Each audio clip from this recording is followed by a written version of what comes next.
Okay, so let's get right into it. I don't want to talk about your dinner. Josiah, I have something very... I haven't had dinner yet. That's I don't want to talk about it either because it doesn't exist. It's a sensitive topic. I'm fasting for Blink-182. It's a no fap and a fasting. No food, yeah. It's a full-on, you're combining like Reddit and the Islamic faith, which is so noble. Those things should be combined. Well, I don't know. We should delete this entire Let's thing. not get into this. I was going to say, right off the top, Yes. congratulations. We've reached a massive milestone. What is in that, our Josiah? Journey together. We including this episode, we only have 150 episodes left to go. Wow, congratulations to us both on this It's like special day. we've reached the plateau, and now it's all downhill from here. Like, it's going to be smooth sailing. It's going to be disheartening to sort of like watch our slow decay over the next 150 episodes. It doesn't feel like a prison sentence anymore. We've already notched. It's like when on a cartoon when they draw on a prison wall and they notch on the fifth one, you get to draw the diagonal line through the four other ones. So we've made it. We've done our first notch. Our first notch on the prison wall. This is huge. It's sort of like, I've been listening to Ear Hustle, which is a podcast very much like ours, in that it's produced by inmates at San Quentin Prison, all about life inside of the prison walls. And on a recent episode, they discussed being in the shoe, and they talked to these inmates who have spent 20 years in isolation, and the psychological mechanisms that they develop to sort of cope with what is this tremendously inhumane treatment. And when you said the word shoe, I just thought of Macbeth shoes. And that is why we have a podcast, because you're so attuned to the subtleties of the Blinkosphere. But I thought to myself, I was a little hesitant starting this, even though, I suggested it. And now I'm like, no, I have psychologically developed coping mechanisms for talking about Blink-182 once a week. Yeah, I mean, I agree. It's like, it's just, although I will be honest with you, I haven't actually been hit with too much of a sense of dread yet. But when it comes, I know that I'm going to be stubborn enough to just keep going. You don't want to be like Tom walking away on top, No, I want to walk away at the bitter end when no one cares. Exactly. It's important. Almost like California in a way. So to give you an idea of my commitment, Josiah, that's a good intro because I've been keeping a secret from you. Ooh. Yes. Well, for like a week, but we put up the Benoit Balls episode, in my opinion, one of our finest works so far, and then you said we should do California. And at the time, I knew, Josiah, that I was going to be in California when we recorded this. I'm in California right now, Josiah. This is genuinely a surprise. I told Ashley, I was like, I'm not going to tell Josiah, but I'm in a hotel room right now in Los Angeles. Oh, shit. I came here specifically we could have done this to record this podcast. I have no reason to be here. That's amazing. I was going to say, unfortunately, despite our big milestone, we're not a cash positive venture yet, but I guess you have to spend money to make money. So I'm glad that you spent our non-existent budget on a trip to Los Angeles just to record this in a hotel room. Yeah, just so you're going to hear children running down the hallway. I assume that's why you only have an hour because you need to fly back to Toronto. I have a flight after. in 2 hours. So I'm cutting it real close, but I got to go in an hour.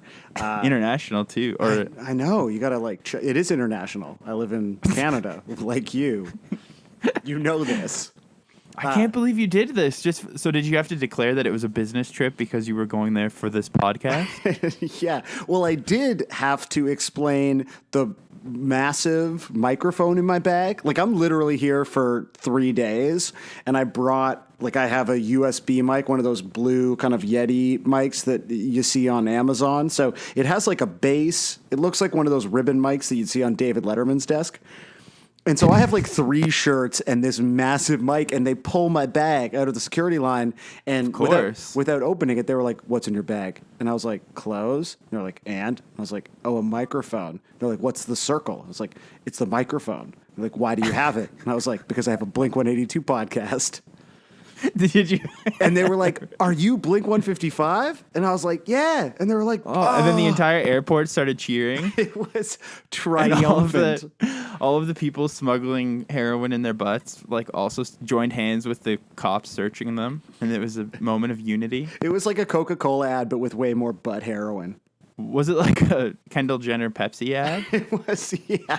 I put a flower in a cop's gun, and racism was it like the over. yellow card only one video?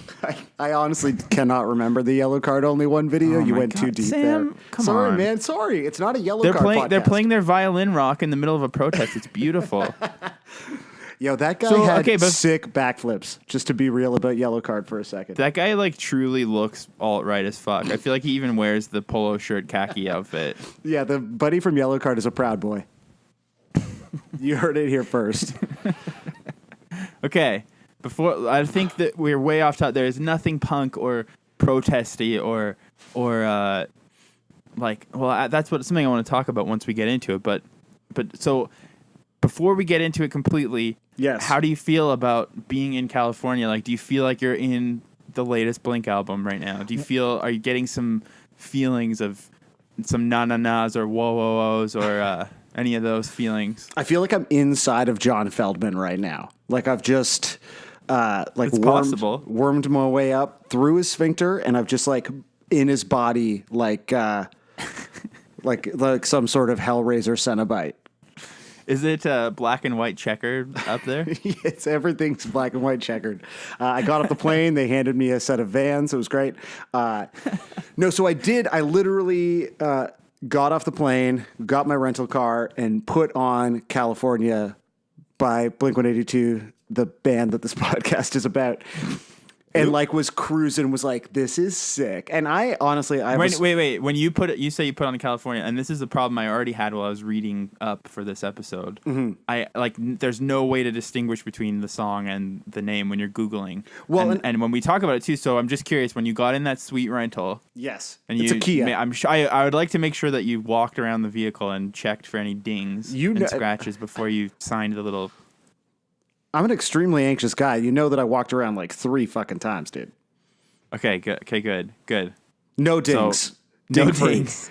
Ding free. Yeah. Let's see. What else do you do? That's Check it. The glove. Yeah, I guess there's nothing else you really do. So did you go straight to the song, or did you listen to the No, the so album, I put on the whole album because I knew I had like a half-hour drive. Okay. So I wanted to hear the whole album kind of to get me to this place. And sorry, not to diverge again, because I am a edit happy editor, and so like I know we're trying to avoid these tangents, but you are ruthless with it. I know. Yeah, the 45-minute Up All Night episode was maybe too far, and we've recovered. There's from a whole section about the music videos where it's like, honestly, Pulitzer worthy. It's truly your best work. I'm sorry. But okay. I'm going to have to talk to the ACLU about my freedom of speech. You're being infringed upon. You're going to have to march, man. Fuck. It's true that the most put upon people in our society are white people and people who host Blink-182 podcasts. I think it's important just in this moment of, genuine... I don't know. The world is a trash fire. But like, who knows what's going to happen by the time this comes out? Because we should say it's August 14th right now. I mean, we're recording this. You actually need to date this, yeah. There's been like all day has just been a barrage of nightmarish videos and hellish showcases of the darkness of humanity. Who knows? I assume it'll all be figured out by Friday when this comes out. By the time this podcast comes out, people are going to be ready to talk about Blink again. I hope so. Lord, I hope so. Yeah, because I got a lot riding on this Patreon. I spent a lot of money to fly down to Los Angeles on like 2 days notice. So I really hope and we've already crossed the hump of 5 episodes. So we're really we have like 100 Twitter followers now too. Yeah, past 100. It's huge, man. Okay. We don't have time to be dicking around But okay, as we go on tangents. But okay, the tangent is sort of about tangents, which is I want to say we're going to end up talking about California the record, but we should make sure we have 150 of these to go, as you mentioned. So we got to save some bon mots for later on. And just a little bit of context, the idea for this podcast was really inspired by the X-Files files, which is Kumail, and I always mispronounce his last name, but the guy from The Big Sick and Silicon Valley, his podcast about every episode of the X-Files. First of all, it's an amazing title for a podcast, and I thought a really brilliant concept. But what I've discovered in the last couple of weeks of spending much more time in the podcast part of the iTunes store is that there is a podcast like this for everything. So there's, So I was looking. Well, I should say though that you did come up with the idea for the podcast, and so that's totally on you. I've never heard the X-Files files. For me, I'm specifically inspired by The Intercept with Glenn Greenwald and Jeremy Scott Hill. Yeah, okay, this is very similar. Okay.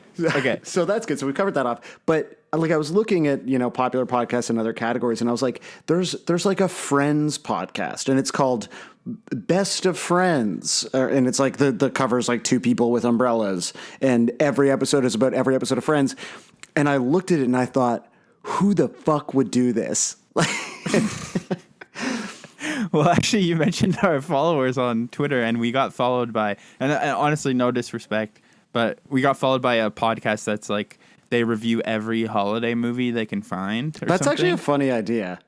It is, but you're right. There's like so many of these, like we're going to talk about everything. And I think the difference between those ones and ours is that we are both actually like fairly professional people who should be doing better things with our time. I'm doing this like between meetings right now. Like I'm in my hotel room.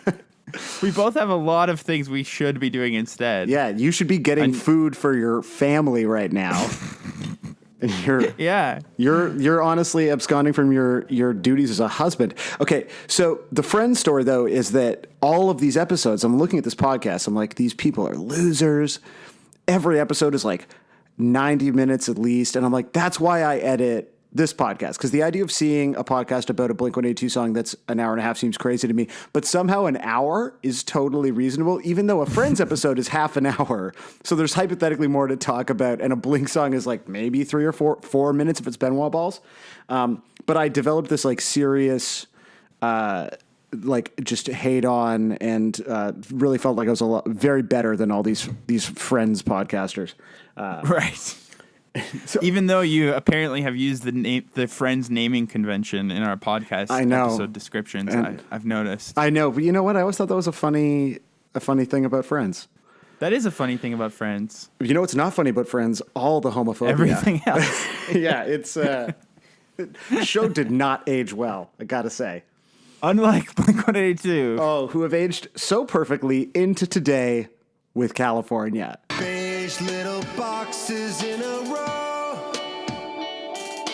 Neighbors and friends that you don't know. Here's a fucker waiting in line. Can't you see I'm doing fine? It's what I've always wanted.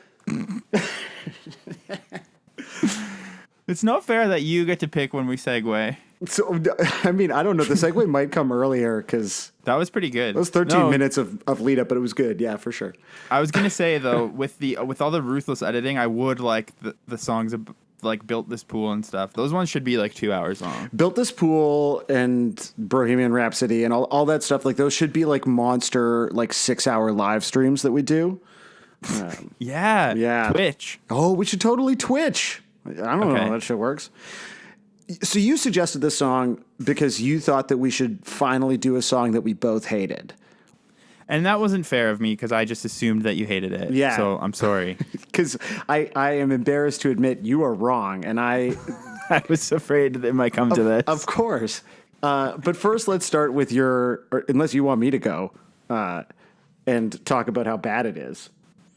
Well, yeah, you go first. Go first with your thoughts. I mean, we don't have to even say if we like it or hate it. Maybe we'll change our minds by the end. You never know. Well, so here's the thing about California. There is hope in the world for discussion to lead to being informed and changing. It's true. An informed debate, open minds. No, just kidding. Fuck that. Jokes. Terrible. Terrible. The world is okay. So anyway, this is important. I hate all of the songs that are like California, like Adam's song. Any slow Blink song, I think, is like the worst Blink song. And so this sits in a world in which I want to hate it. However, I think I just find like it's sort of cloying, pseudo clever lyrics and like full on preschool melody. Like it just attached itself to me, and I objectively don't think that it's good, but I genuinely like it, and I'm okay with that. I do think that you have this weird sort of invincibility to cringe in a different way that I respect greatly. But I can don't like things that I know are bad. Like, I think this is a bad song that I like. I think I can do that too, but maybe when I do that, I'm using pretending to laugh at it as the bridge towards appreciating it. You do irony a lot more than I do. Yeah, like, but I'm an irony appreciator and you're an irony doer. I think that's maybe a difference between us. But I think, and this song to me is just so painfully, embarrassingly sentimental, and just like such a disaster of a song that I just like. I do almost respect how awful it is. But yeah, I don't know. Like, I just think it's crazy, and I think it's crazy for it to be the title track of their comeback album. But especially at the risk of you deleting this, I do want to say a quick thing, which I was thinking about. Yeah. It's just funny how, like, in the 90s and early 2000s, there was this idea of, like, punk bands like Green Day and Blink-182 still fitting into that sort of us versus them paradigm of being like, I'm an alternative kid in high school. I'm a punk kid. I listen to punk. You guys listen to stuff like Britney Spears, like pre-poptimism kind of thing. And it's just interesting to me how even All the Small Things video is like them making fun of a boy band video, essentially. Even though it's ostensibly the same kind of song, yeah. And this is going pretty deep, and BuzzFeed pointed out that the same location for that music video was used in a One Direction video. Really? And fast forward, yes. And like the beach scene is the exact same beach area where they shot with One Direction. And then fast forward to today, they're working with John Feldmann, who has worked with 5 Seconds of Summer, which is like the pop punk boy band hybrid that are like a private corporation owned by One Direction. Like 5 Seconds of Summer literally on paper is owned by One Direction. Wait, really? Yeah. Why So do you it's think like I'm going to delete this part? This is really interesting. Oh, because I just thought it might be too off topic. But my point is, I feel like this, and then you hear this song and it sounds like a Backstreet Boys slow jam kind of. And it's just full circle of watching culture shift in a way where the us versus them thing is gone, and now literally these 40-year-old former alternative pop punk guys are making a boy band pop song.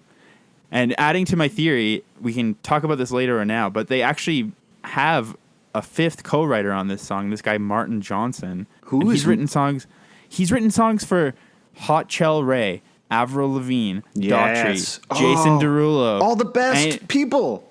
He's written a song for Elle King, which is Rob Schneider's daughter, who makes pop music. Wait, and he's written what? for Hannah Montana. So like this, they have a co-writer on this song. Like it's like this seems like so bizarre. I don't know. And I guess it's interesting, but it's just so weird that things have gone full circle to the point where they're just desperately trying to work with a mainstream pop songwriter to write a song that sounds like if the Backstreet Boys were somehow softer. Despite this old us versus them thing that I know it's like nice that we're all trying to be friends, and like I obviously love pop music, but I do sometimes miss the fun, just how fun it was to be like a 13-year-old and think that you're better than other people because you have a Rage Against the Machine pin or you like drew an anarchy symbol on your 5-star binder. But you know who I think you'd get along with really well is like Fat Mike. I think he's still a punk. That will be I won't get into that now. That's a whole thing too. So do you think there'll be time to talk about Fat Mike on later pods? Do you think that sort of convergence is a function of a band sort of in their twilight years. I mean, like, unfortunately, twilight years creatively, just no one is making as vital music in their 40s as they were in their 20s. That's just like a fact. Sorry, 40-year-olds. Do you think it's a function of saying like, okay, we need all these people to sort of cut through the clutter in 2017, or do you think it is just the general sort of breaking down of there's no better way for me to say this, like genre barriers and the poptimism movement that has I think allowed people to enjoy music they previously had to dislike for like identity purposes? I mean, I think it's probably both in my mind, but yeah. I think in this case, it's just like symptomatic of this feeling that they're kind of taking the easy way out or being a little bit like it's ironic that the album opens with a song called Cynical that actually sounds pretty classic and somewhat energetic. But then this seems like a very cynical, like cash grab that they were clearly trying to, I don't know. But I mean, outside of all that theory, there's also stuff that I just aesthetically hate about it. Like if it was a sweet song, then I wouldn't mind any of that stuff. But it's just like all that stuff is really weird. And I did find an interview with Mark where he said, this guy's name is Martin Johnson, by the way, the songwriter. Yeah, Marty J. He's from a band called Boys Like Girls, which I feel like is like a very heteronormative. Like I feel like would people let that band name fly these days? That would be Boys Like unacceptable. Girls? Dude, we like early days of doing video for Exclaim magazine, where I used to work, where you currently work. We got an offer to interview Boys Like Girls at the time they were opening for Avril Lavigne. And so I was making videos totally on my own, but I lied and said that I had like a whole crew, and we didn't even have like good cameras. So my friend Justin conducted the interview. I shot on like I don't even know what I used, like a shitty camcorder. Someone else used a shitty camcorder. And it was all a ploy to just get into the Avril Lavigne show. And it totally worked. But also we just like made fun of them the entire interview. Like we were like asking them like if these were like real or fake emo band names. And it's like a kind of mortifying video now, but I feel very like emotionally invested in that band because they allowed me to see Avril Lavigne on the tour for the album that had Girlfriend on it, which is like a kick-ass song and record. Well, Avril Lavigne has so many sick songs, and I feel like he's actually helped or written tons of them, including the song Rock and Roll, which is like secretly pretty tight. Mm-hmm. But he also wrote the song Here's to Never Growing Up, and then it made me think maybe he's responsible for the terrible chorus of Here's to You, California. Maybe Martin Johnson just loves saying here's to He's a real here's to Martin Johnson. Yeah, he really is. Here's to Martin Johnson. But Mark Hoppus, in this interview with Coupe de Main magazine, which I've never heard of, I don't know how they landed this big Hoppus exclusive. But he mostly said that Martin Johnson came in with the piano part idea that helped them evolve the song. And apparently it was almost a show tune song at first. Oh, that would like some sort of Panic at the Disco, like grotesque amalgamation of pop punk and show tunes? I guess, but how could this song have been that? I mean, that Here's to You is like a, hey, here. I mean, you could do it in a old-timey Broadway kind of setting, I guess.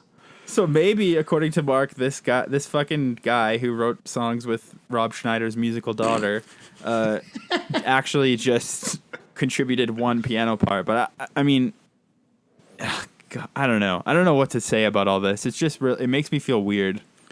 So, what's the part that you hate the most about it? Like, if you had to pinpoint the moment in this song, or what's the first part that makes you like recoil? Well, okay. Another quick thing that I thought about is that the other thing, the very right off the bat, the song sounds like new U2, and something that's happened with U2. That's somehow the cruelest thing I think you've said yet. I know, exactly. But there's something about U2 that's like similar to Blink in that it's hard to believe at this point because they're just everyone's like cologne drenched uncle who wants to show off his sound system in his Audi. But U2 actually used to be a fairly interesting band that actually challenged themselves and pushed boundaries. And like whether or not you like it, like Zooropa and pop and all that kind of stuff was like it did push pop music for the time.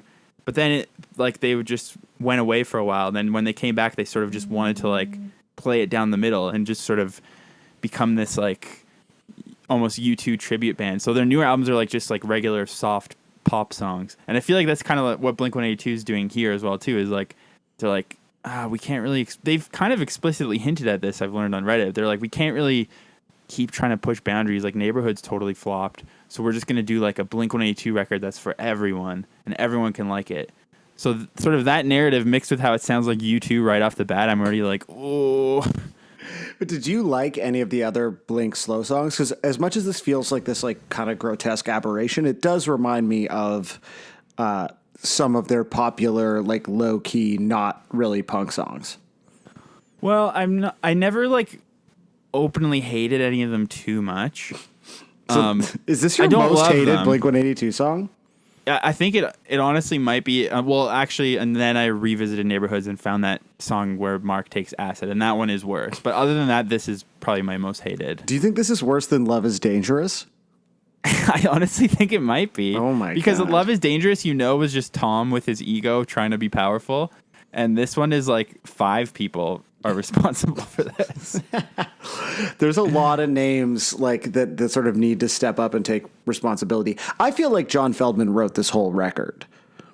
Yeah. Well, okay. Quickly though, so it sounds like U2, and then Mark says the line "beige little boxes," which is just like so gross. Like it's kind of like how people don't like the word moist. Like I didn't know I hated the word beige so much, but it does not work. Is it because you're a beige boy? Is it like a sort of maybe I feel attacked for my maybe you gotta protest, maybe you gotta join some kind of movement by like a maybe we should start some sort of movement for beige colored people. Beige boys. Yeah, like beige boys isn't good. I don't know. People who are just like proud of being beige boys though. But we still want to dress punk. Like, I want to look like I'm in the Dropkick Murphys and be exactly as racist as people who like the Dropkick Murphys are. Yeah, exactly. I don't know. You think that's a good line? Beige little boxes in a row? No, whatever? I mean, the whole song, the verses sound like the theme to Weeds to me.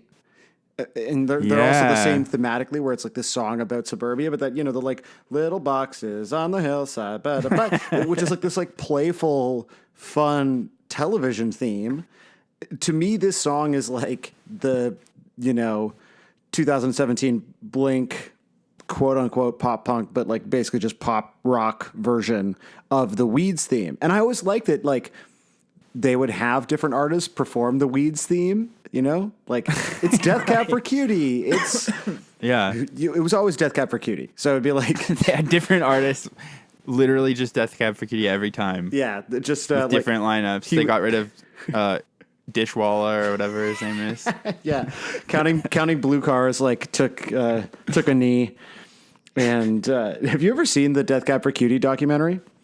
No. So I reviewed it for Exclaim a million years ago, and there's literally, it's like... You really want people to check your Exclaim content? It seems thematic now. It's just a quick aside because, it's performance footage and then sort of little narrative chunks between that are all kind of themed, like about writing this song, and then they show the song. And there's a whole section of the documentary about how punctual they are, that they're so dedicated to being on time for load in and sound check, and they've never been late. It's like, this is... in your documentary, like you wanted this to be such a... That's so corny. It's truly, in that moment, rock and roll died. Thanks, Dishwalla.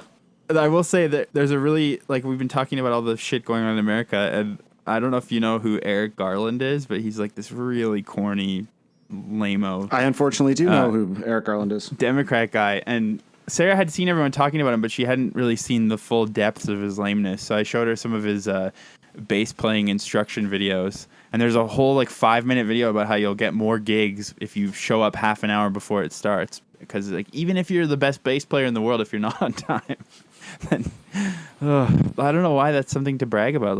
It's very not cool. Being late is cool, as you can tell by my fake story about not having dinner. Yeah, that's true. Yeah, you definitely made sure to front load this podcast with stories about your own, culinary truancy.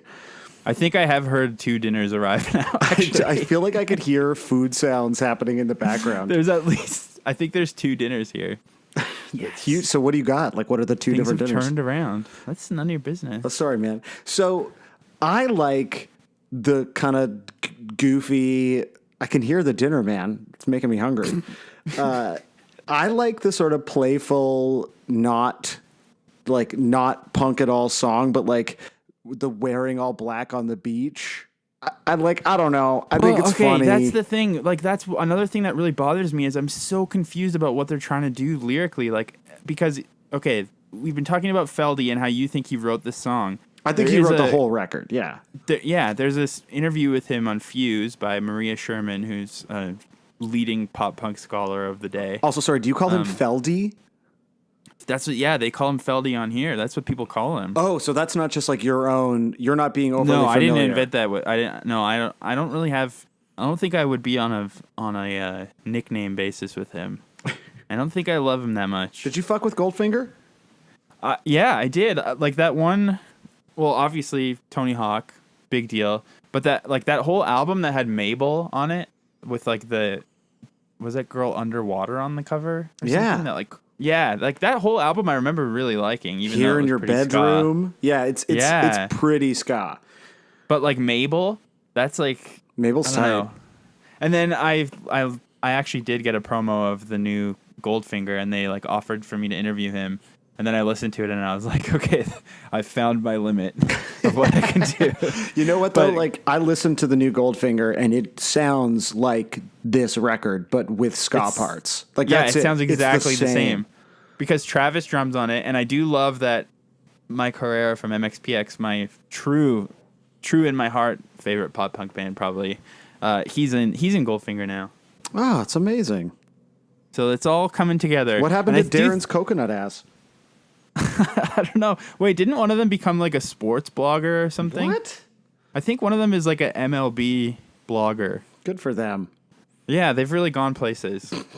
But I do think we're in this weird era of like nostalgic pop punk, and it just makes me wonder, like, has no one stepped up to the plate since then? Like, Goldfinger's back and Good Charlotte are back, and this Feldy fella is all over all of it. We have a successful podcast. So anyways, he's in his thing with Fuse. He also said that the song started out like a Broadway song. It had this shuffle, almost like Wham's "Wake Me Up Before You Go Go" feel I want to to it. hear this. It was very jazz hands. What? Could you even imagine? He also thinks that the end result sounds like Smashing Pumpkins and The Who. So maybe he doesn't really know how to describe music very well. Okay, he thinks that this song sounds like the Pumpkins and the Who? Well, he said the Smashing Pumpkins is in a very subtle way. But he also said that Travis's drums is some big Keith Moon shit at the end. I mean, I do like the part at the end where they just play the one chord and Travis just does fills for like a minute. I honestly thought this song was 5 minutes long until I was kind of looking at it and preparing for this episode.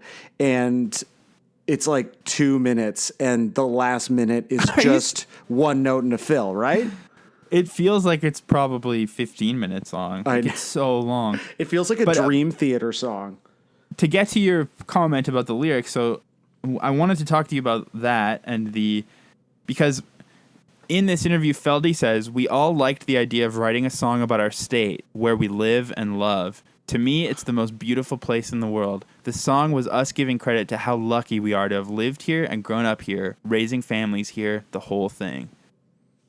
Yeah, that's so embarrassing. Like, it's so, like, and that's the thing so to me, I feel like the lyrics are just them being absolute fucking teacher's pet losers trying to get on one of those Visit California commercials. Or like, it sounds like if you've ever been on the ride Soarin' over California, California Adventure, it sounds like they could play that song while you're like getting orange spritzer sprayed in your face at California Adventure. But, okay. That's what it sounds. But so then maybe did they just at the very last minute they're like, fuck, we got to shoehorn in some like vaguely angsty stuff. So we'll talk about wearing all black on the beach or like. But I don't think it's angsty. Like, the thing I like about it is like I have no appropriate beach attire. Like, there's a lot of like photos on like Ashley, like my wife's Instagram of like us at like on a vacation where I'm in like black jeans and a black t-shirt, like working on a laptop by a pool because I'm a idiot. I can kind of like relate to like just not being beach appropriate. So you think those lyrics are just them stating a fact? Like they're not trying, because that line and also spending time inside together instead of outside, I thought they were like trying to be like, see, we're still subversive. No, like, I don't think I don't think it's subversive. I just think that like I don't think it's subversive either. I thought it was them trying to seem or trying to show that we still got it. We're wearing black. we still got black. Despite that, we're trying to have the new state anthem with like Jared Leto pulling an orange off a tree in the background. Jared Leto, I actually was discussing earlier today because I am in California, which we should mention more because it's a high production value that you don't get on a podcast. So you can't hear Jared Leto picking the orange off the tree in the background, but it's happening. One time we did an interview with Jay Letts, and he refused to talk to the crew, even though they were 4 feet in front of him. So if he had a comment to make, he would say it to his assistant, like the way people having fights in movies will be like, tell your mother to pass the salt. He would be like, can you tell them to like, that light is too bright in my face, I need it to be moved back. And we'd just be like, we're right here. What are you talking about? I actually wasn't there. I'm telling this story like it's first person. I don't want to narc out the person who was there because I don't think because it was like one of those things where you're like, this is legitimately insane celeb behavior. Anyway, that's a Jared Leto tangent. Apologies, but it's very California. Please, no more Jared Leto tangents. No. I got at least one other Jared Leto story, but I'll save that for like episode 155. That'll be like I feel like there must be some 30 Seconds to Mars crossover. At this point, if you get to a certain level as some sort of like vaguely alternative person, you cross over with them. You just become one with the seconds. But I'm confused. Like, that almost just perplexes me even more. Like, I thought that they were like, okay, we're going to make this terrible, earnest song, but then the lyrics will have like this tinge of edge to them, and that's what we're trying to go for. But you're saying they were just literal. Like, I guess the song is just so literal that it bothers me. They're just like, I don't think they're being edgy. I think they're being very literal. And also, like, they've always talked about their relationship with suburbia and like how it's inspired by the Descendants and the angst that you get from being in suburbia. But this song, I feel like, is just like, I have really good credit and I bought a house and I've got my beige boxes and like life is so cool. I'm gonna like stay inside even though I could go outside. Like, it's just like a literal recognition of privilege, I guess. I don't understand. It's truly incredible. They've finally acknowledged and are checking their own privilege. So no, they're not checking it. It's like there's not even a metaphor. There's nothing to it. They're just like, we live in California. Title track of our album. We live in California. It is interesting that like this is, I mean, outside of the deluxe edition, how the record, well, it doesn't, it's sort of how the record ends before there's like a funny joke. A hilarious joke. Yeah, which we'll save that for our 6-hour Twitch live stream. But you have, Los Angeles, San Diego, and then California. Like they're sort of getting real macro on this. And it's such a flimsy concept. You think about concept records and, just the insane minutia that people will go into, sort of building out these characters and these recurring themes. And, it's so theatrical. And then this is just like, yeah, we live here. I know. But it doesn't like what. What do you take from the song other than the statement that we live in California? Well, I don't understand. Hey, here's to you. I mean, that's that classic Marty J. It's just a song for having a toast, That classic Marty J feel. It's just, I love his work, man. I love his work. I did see a theory. Bring a theory. Man, it got theoretical on the Twitter today. I saw that. Oh my goodness! I don't even want to get into it. It's like I was so confused, but I just hit that share button. You should. I do think that we actually have, judging by the metrics on the downloads, more podcast listeners than Twitter followers, and I do think that the Twitter is a good follow for follow-ups. Because, we've pledged to not discuss songs after discussing them. And so there's like this insane, elaborate Benoit Balls a wasting time shared universe theory that a guy. Although I guess we could actually bring that up on the wasting time episode too. But oh, okay, that's good. So we're throwing ahead. Twitter This is might good. be out of business by then, so Yeah, you never who knows, know. man. Hopefully, dear God, I hope so. It would be better for all of us. So this theory from so the other thing about the Blink-182 Reddit, who I think we should talk about more because last time we talked about it, they shared our shit. So like, Yo, and props, they were all cool about it, and yeah. So I guess I can make fun of them even more, and they'll be cool with it. you should dig in. Yeah, totally. I don't have much to say except I'm shocked that when I was combing the Reddit, the majority of I was guilty of this too. You just assume that everyone hates the song California, but the majority of the people on the Reddit actually like it. Because those people subscribe to and are active on a Reddit about Blink-182. Like, they like Blink-182. Yeah, but I'm about to quit my job and work full time on a podcast dedicated to Blink-182. So, Well, I mean, and I that's, feel like if you like the song California, you're not holding Blink-182 to a high enough standard. but I also think maybe it is. I mean, obviously, all these things are a matter of taste. But you described it earlier as like a Backstreet Boys slow jam. You know what songs I think are bangers? Backstreet Boys slow jams, like "Shape of My Heart." Like, this song basically sounds like "Shape of My Heart," and that is a kick-ass slow jam. I don't know the lyrics of that one, but I assume that those lyrics have some sort of metaphors or similes or just any sort of even remotely poetic language other than just a description of boxes and describing where you live. Yeah, no, it's just like, here's a box, there's a box. I live at 1444 Butler Avenue. How do you like? And I forget the line about like getting in line with a form or something. Like, you just describing like bureaucracy, the bureaucracy that comes with home ownership in California. Is that relatable to some people? Some people just love, paperwork, the drudgery, just a mundane everyday existence. That's what I mean. He's setting it up to be a Descendants style. Like, yeah, I'm so pissed off by the drudgery. Yeah, we live here, but we're stuck inside. Or I don't know. It's like a Descendants song that's been lobotomized to no longer have any of the like quote unquote punk parts. Did they say that this song was like a Descendants song, or do you just mean that they said that No, I Blink just mean as a like band is... Yeah, like they only ever talk about Descendants, and like Mark's idea of what it means to be a punk band is that it's like, or what it means to be Blink-182 is that it's like a pop band with the angst that comes with growing up in suburbia. But this song is literally about like mortgages and how they're cool. Lobotomized Descendants is actually a very accurate way of describing a song that I keep saying that I like. Yeah.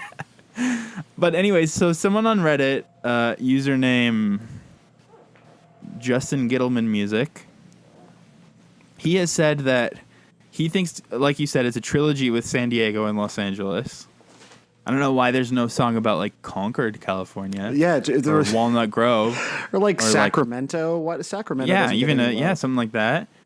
But anyways, he thinks that the San Diego and Los Angeles represent the divide between Mark and Tom, because obviously San Diego's like, we'll get into that. It's like, I can't wait for the San Diego episode. Yeah, someone's gonna cry on that one, I think. It's obviously going to be me, man. It's fine. And Los Angeles is somehow related to Mark, I guess, because he lives there, and it sounds like POD to me, as we've established. And you obviously love it for that reason. This theory is so paper thin. So each of those songs represent each of them, but then California is the state that encapsulates them both. Just like Blink-182 has been the common thing they've bonded over as friends and stayed together even through a breakup, Blink-182 lives on with Matt Skiba, but the brotherly bond between Tom and Mark is gone. So hey, here's to you, Blink-182, for holding us together all these years. Is that a lovely sentiment, Josiah? I don't really get. I feel like that was written by a bot. Like, it started off with some sort of semblance of a hypothesis, and then just turned into like sentimental language. Hey, here's to you. Is that actually written by Jay Martin? Because it's got the "Hey, here's to you" hook. Yeah, it's true. But basically, how they summed it up was that San Diego and Los Angeles are places in California, and California exists, and that's where the members of Blink-182 live, and that's what the song is about, is how they live in California. So it sounds like you guys are on the same page. Like, I mean, at least the lyrics are very cut and dry. There's not anything open to interpretation. They live in California, and they say, "Hey, here's to you," which I believe is some form of toast or something. A traditional, I'm not really sure. Traditional toast I don't know language. how to break that down. Other than that, I mean, maybe the etymology of that phrase will reveal something else about Mark's nature to having a mortgage in that state. I also, why do I keep? They obviously don't have a mortgage. Like, do you think Mark has ever filled out a form? Do you have to when you're that? Don't you have like someone who fills out the forms for you when you get a new house? He probably has like a form person in his foreman. life. Yeah, that's actually the classic job of the foreman. Yeah. So that's what the foreman does. Yeah. So the song is basically, I think what it's saying is they live in California. They're doing a toast of sorts Yes. to the state of California due to its various beauties, so many that they don't even have the time to enjoy. But Or when they name, do, they really. Exactly. Yeah, it's more about boxes and forms, really. Yeah. Do you think this is actually? You said it. They compared it to the Who, and the Who obviously were a highly conceptual band, right? I mean, you have Tommy and Quadrophenia, often writing songs from the perspective of different characters in these worlds that they would build and then sort of creatively inhabit. So, is it possible that the part of the song that they feel is sort of representative of the Who's catalog is that it's actually a character piece written from the perspective of Mark's form man? So I think that you might be reading into it too much because as I've already established, there's a perfectly well crafted. They've built a universe in these 3 songs of this 28 song album or whatever it is. It's a triptych. Yes. Yes, exactly. It's like that movie Koyon. Oh shit! I was gonna say it's like Sympathy for Mr. Vengeance, Old Boy, and then Mrs. Vengeance or whatever the third movie is. Or like a Koyon Niskatsi. Oh, I don't think that's no. the experimental film, but I don't think it's a triptych. I might be wrong. Yeah, I don't know a lot. It's a about tone triptychs. poem. It's a tone poem. Oh, okay. Anyways, the Tea Party had a you great can't- album called Triptych, also. Well, there you go. So it's like of the tradition of intellectuals flexing their brain muscles to basically say, hey, here's to you, California. Okay, so Josiah, I got to be honest with you. My departure time has changed, so I have like 5 more minutes. And I'm sure The one last thing I wanted to add before we get into covers is just that it's really funny how in the lead up to the album they were really talking up the song California, how it was going to be everyone's favorite, and then that they named the album after it was like, oh shit, this song's going to be insane. And so everyone, I think that added to the letdown for me as well. But in I all didn't the read those lead up, interviews. That's difficult for sure. in all the lead up press, they're like, this is going to be, we're going to close out our set with it every single night. It's going to be so crazy. And then they never played it once on tour. Really? Yeah. Because it's got all the goofy clacking at the beginning. I don't even know how they would do it live as a 3-piece. You mean what Feldy described as Travis's trap beats? Oh yes, it's very trap. It's very. It's like a Bryson Tiller song for sure. Yeah, in Atlanta they're all just playing California all the time. Like shit, this is the music of our people. Well, that's the thing is we're talking about this in kind of the wrong environment. The only way to hear this song is at Magic City in Atlanta, with the ATL twins. Yeah, it's Saturday night, and so there's 3 different Vice hosts there filming specials about it. Yeah, it's all been ruined by Vice reporters. So I hope that we don't gentrify Blink-182 appreciation. Dude, it's too late, man. We've already brought your irony doing into this innocent environment. It's ruined. True. Now with our 103 Twitter followers, it's over. It's all happening, man. So look, I don't want to shortchange the song because I have to go do my job here in literal California. So the only cover, so it's been busy. I've been traveling. I'm here in California. I'll keep saying it. So the only cover that I grabbed, because I was just looking on SoundCloud in the 10 minutes that I had while you were trying to sort out your dinner situation, is this dude who posted a drunk vocal cover, and it's just one of those things where like I can't imagine what possesses someone to like record this and then subsequently put it on the internet. But I love the moxie of it, and I just want to support moxie. So Josh Hawley 3 is his name. Yeah. So that's good. His photo is him doing a little puckered anus mouth smile into the mirror with a peace sign. It's like Kuso. He's got a nice soul patch going on. No comments yet. We'll try to change that. And we're about to be the 4th listen. This is a big one. Yeah. I assume at least one of those was you. Maybe more than one. Maybe 2 of them are me. Okay, let's see what he's doing. Neighbors and friends that you don't know, here's a vodka waiting in line. Can't you see I'm doing fine? It's what I've always wanted to. Little kids out on the lawn. Once we had love, now it's gone. Good things happen yet. I'm at the edge of the movie set. It's what I've always wanted. Hey, here's to you, California. I love it. And I want that to be the only cover that we hear. It's just so simple and perfect. I mean, well, first of all, it sounds like you've started it in the middle of it, but you haven't. That's where his recording of it starts. Yeah, it's exactly. And I wonder if he was looking in the mirror while he did it. I think he was doing that puckered anus mouth the whole time. I'm really sorry to ruin your desire, but there is one more that I would like to share. Okay, one more, and then I got to be in the lobby of this hotel in 2 minutes. Okay.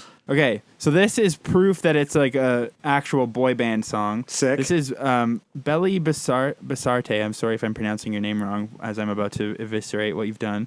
But it has 100,000 views on YouTube. And she is speaking in Spanish. I'm not sure where she's from exactly, but I did Google Translate, and she hopes to one day visit California. So she had to shoot the video at home, and her parents shot it. They've never shot a video for her before. It's a very high production value video that I'll share on our Twitter. But so let's just listen to how like this makes the other one maybe sound a little bit less slick because of just how slick it can be. Okay. Beige little boxes in a row. Neighbors and friends that you don't know. Here's a phone call waiting line. Can't you see I'm doing fine? It's what I've always wanted. 2 little kids out on the lawn. So I mean, I love it. Yeah, it's very. I don't know. Maybe I kind of like it better than the album. Maybe. I don't know. It's an improvement. It sounds like a song from Nashville, the TV show. Like if you told me that was Connie Britton singing, I'd be like, sick, tight. I love it. Totally. Or it's very the CW maybe. Yeah, like a second-rate character's dying, and this comes on as they're laying beside all the forms and boxes in their California home. In their California hospital bed, man. That's it. Okay, do we have time for final thoughts, or Yeah. do you have to meet Jared Leto in the lobby? I got to go meet Jared Leto. My quick final thought is just that, I started listening to this record when I got off the plane in the car. I was like, windows down, loving it, just having a great time here in the titular state of California. And by the time California came on, I was like stuck in traffic, and I'd been listening to the record really loud, like with the windows down. And I was like, I'm kind of embarrassed to be listening to this right now. Like, what if someone can hear it? And that's basically how I feel about the song. So, but you're still okay with that feeling, but maybe just when you're wearing headphones? Yeah, or like windows up, air conditioning on. But like I just got to LA, and so I wanted to be like vibing, and it was kind of fucking up my life. This song is very windows up, air conditioner on to me. That's my final thought, is that it's so clean cut, and like it makes me feel like when you hear that like people don't have strong enough immune systems because their house is too clean growing up, like that's what this song is as a song, in a song form. It's like it has no immune system. Yeah, it misses a lot of school, I guess. But I do want to say here's to you. Here's to you, Martin Johnson. Here's to you, Mark Hoppus. Here's to you, Matt Skiba. Here's to you, Feldy. Here's to you, Travis. Here's to you, the listeners. And here's to you, Sam Sutherland.